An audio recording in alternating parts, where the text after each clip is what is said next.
Olá, eu sou o Cláudio Galvão, hematologista, hemoterapeuta e oncologista pediatra. E eu estou aqui hoje para falar de medicina de precisão. Então, o que nós sabemos? O câncer é uma doença multifatorial que atinge milhões de pessoas em todo o mundo. Nós sabemos que existem fatores genéticos, ambientais, dietéticos, infecciosos que podem causar o câncer. O tratamento é relativamente conhecido, com terapias já bem estabelecidas, como cirurgia para remoção da neoplasia, radioterapia e de quimioterapia. Além disso, temos transplante e, recentemente, nós viemos com terapias-alvo, que são terapias que buscam diretamente um alvo específico naquele tumor. Obviamente que para usar a terapia-alvo, eu preciso conhecer o alvo e para isso eu tenho diversos testes que estão buscando esses alvos e o tratamento está sendo feito de acordo com o alvo. Além disso, a quimioterapia clássica, ela apresenta algum tipo de resistência. Por que quimioterapia tem resistência? O quimioterápico é alguma coisa, muitas vezes derivado de plantas, derivados de outros venenos que ocorrem na natureza. E nós temos uma defesa natural para isso. Algumas pessoas expressam isso de uma maneira mais intensa. Então, por isso, a gente tem alguns pacientes que têm uma resistência já intrínseca, que ocorre antes mesmo do tratamento iniciar. Depois que a gente fez o tratamento, eu posso ter uma resistência adquirida ao tratamento. Algo que acontece, por exemplo, com as bactérias. E por isso que a gente insiste em tratar as infecções e terminar corretamente o tratamento antibiótico. Então, para esse tipo de terapia, mesmo as terapias mais modernas, as terapias-alvos, eu posso ter uma resistência maior. Como é que a gente define o tratamento? O tratamento, ele começou, o câncer ele tem uma história natural de uma evolução que vai mudar de doença a doença.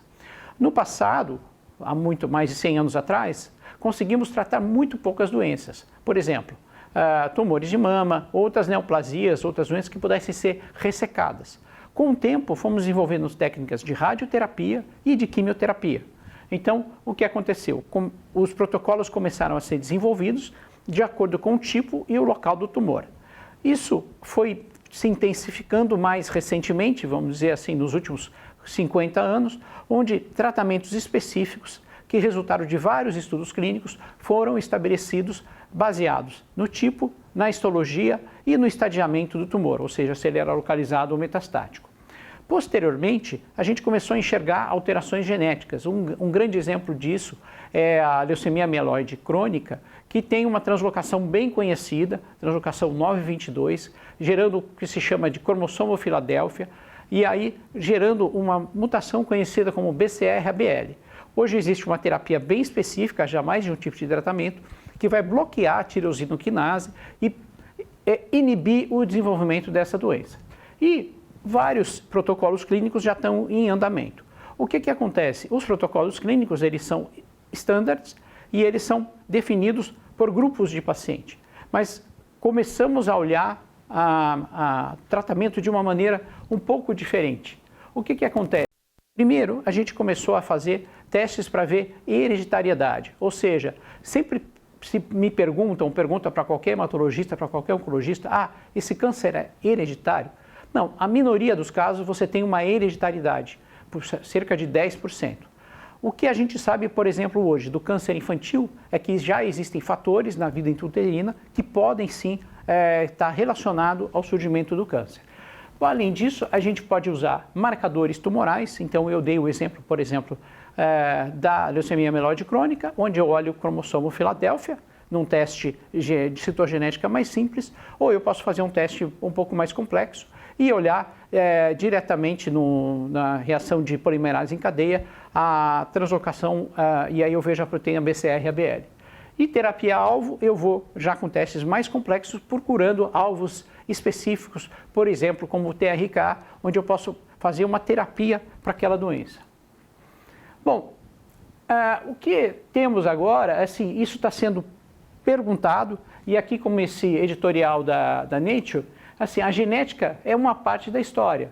alterações epigenéticas, modificações no nível de proteínas e metabólitos, e agora um microbioma, eles estão sendo associados ao surgimento de doenças ao longo da vida. Então, o que nós temos, e já temos há bastante tempo, e foi usado muito poucas vezes, são os testes de quimiosensibilidade, ou seja, ver a sensibilidade daquele quimioterápico in vitro. O que tem de interessante nesses testes? A sensibilidade é alguma coisa que importa, mas para saber se uma coisa é sensível ou não, eu posso ter uma sensibilidade in vitro e ela não se repetir no indivíduo.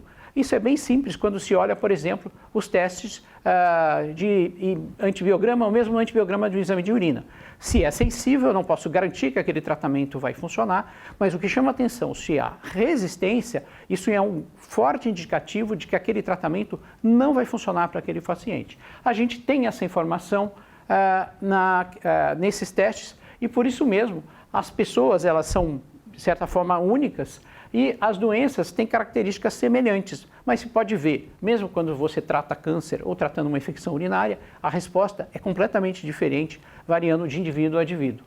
Então, a predição da resistência de drogas pode ser sim uma informação muito interessante para você guiar o tratamento. Então, nesse trabalho publicado em 2015, se olhou sensibilidade e resistência e viu que a resistência tem um valor preditivo muito maior do que a própria sensibilidade. O mesmo raciocínio vale para o antibiótico, ou seja, se ele já é resistente in vitro, é grande a possibilidade dele ser resistente in vivo. Se ele é sensível in vitro, eu não posso garantir que ele vai ser sensível in vivo, dado a complexidade de fatores que atuam em qualquer ser vivo.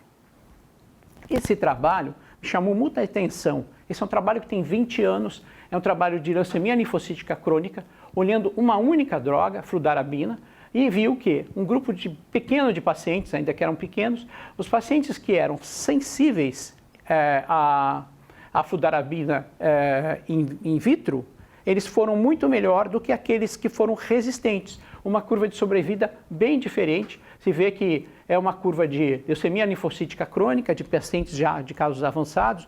Isso é o início do tratamento da fludarabina, mas isso aí já dava informação muito interessante. Foi feita também uma meta-análise, essa meta-análise perguntou se você conseguia usar esses kits de quimiosensibilidade em pacientes in vivo, e essa meta-análise diz que sim, você poderia fazer escolhas entre diferentes regimes de tratamento que fossem considerados igualmente eficazes, ou eventualmente descartar um regime que pudesse ser um pouco mais tóxico.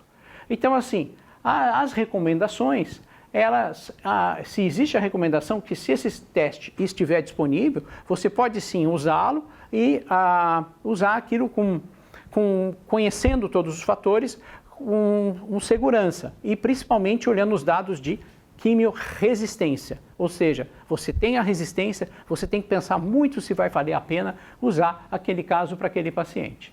Então, assim, como é que eu posso usar?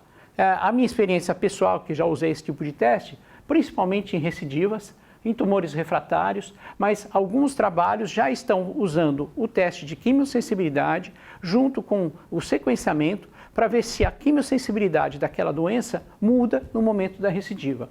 Então, essa informação pode ajudar o tratamento do paciente.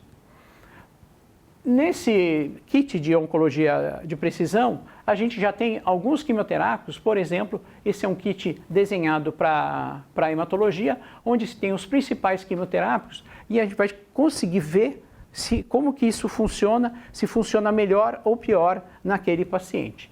E a gente tem aqui um exemplo prático de um paciente já em terceira recidiva, numa leucemia linfóide aguda, e se pode ver aqui nesse diapositivo que algumas drogas clássicas, por exemplo, como etoposide, citarabina, vincristina, já estavam apresentando nesse paciente um perfil de resistência, enquanto, por exemplo, ciclofosfamida e darubicina ainda apresentavam um perfil de sensibilidade mais interessante. Então, isso pode guiar o seu tratamento na escolha de esquemas para tratar esse paciente nesse momento.